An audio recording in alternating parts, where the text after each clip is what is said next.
जय माता दी दोस्तों, श्री जगदम्बिकाय नमः। ओम ऐं ह्रीं क्लीं चामुंडाय विच्छेद। श्रीमद्देवी भागवत महापुराण चतुर्थ स्कंध। अतः चतुर्थो अध्यायः। व्यास जी द्वारा जन्मेजय को माया की प्रबलता समझाना। राजा बोले, हे महाभाग, इस आख्यान को सुनकर मैं बड़े आश्चर्य में पड़ गया हूँ। हे महामते, यह संसार पाप का मूर्त रूप है। इसके संबंध से मनुष्य किस प्रकार मुक्त हो सकता है? जब तीनों लोगों का वैभव पास रखते हुए भी कश्यप मुनि की संतान इंद्र ने ऐसा पाप कर्म कर डाला, तब कौन मनुष्य पाप नहीं कर सकता? अद्भुत शपथ लेकर सेवा के बहाने माता के गर्भ में प्रविष्ट होकर बालक की हत्या करना तो बड़ा भयानक पाप है। सबके शासन धर्म के रक्षक और तीनों लोकों के स्वामी इंद्र ने जब ऐसा निंदित कर्म कर डाला, तब फिर दूसरा कौन नहीं करेगा?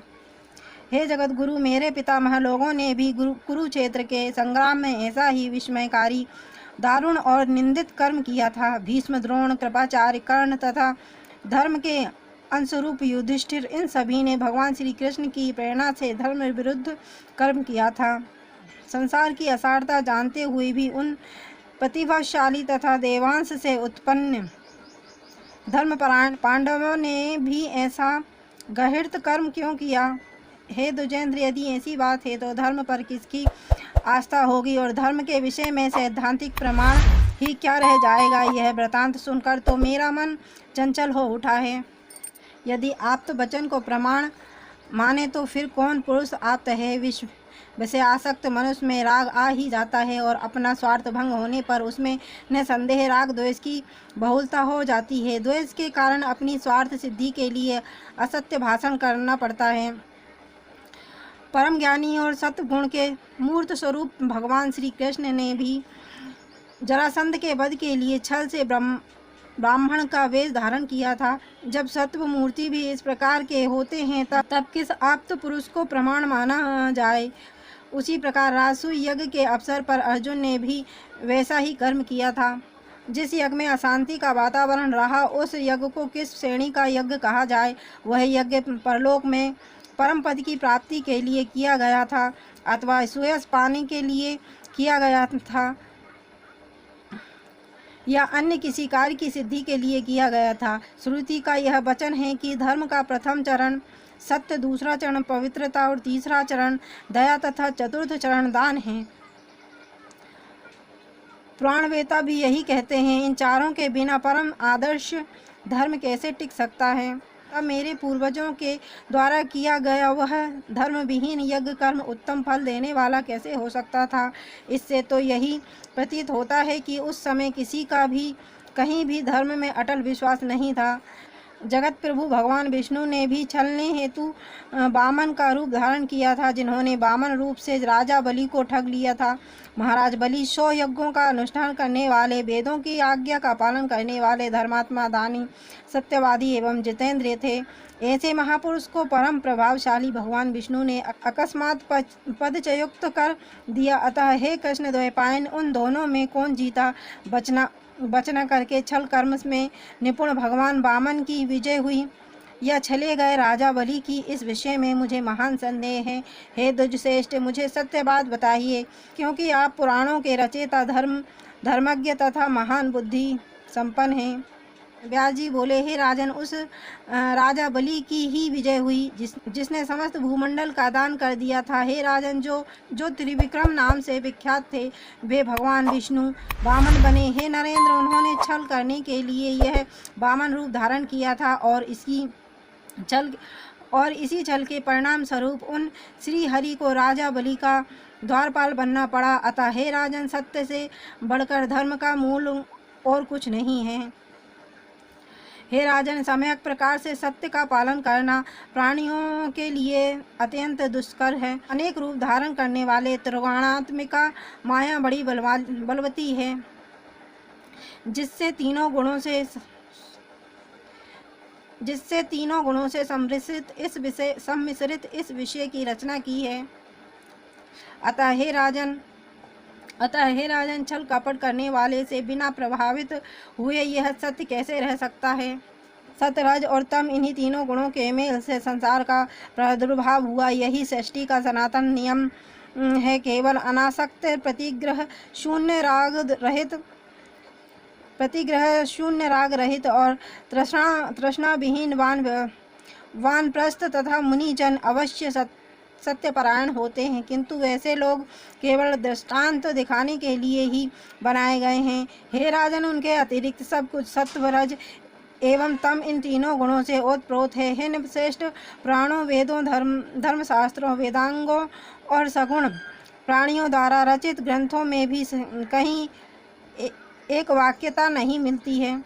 सगुण प्राणी ही सगुण कार्य करता है, निर्गुण से सगुण कार्य नहीं हो सकता, क्योंकि वे सभी गुण मिश्रित है, वे पृथक पृथक नहीं रहते। इसी कारण किसी की भी बुद्धि सत्य तथा सनातन धर्म में टिक नहीं पाती।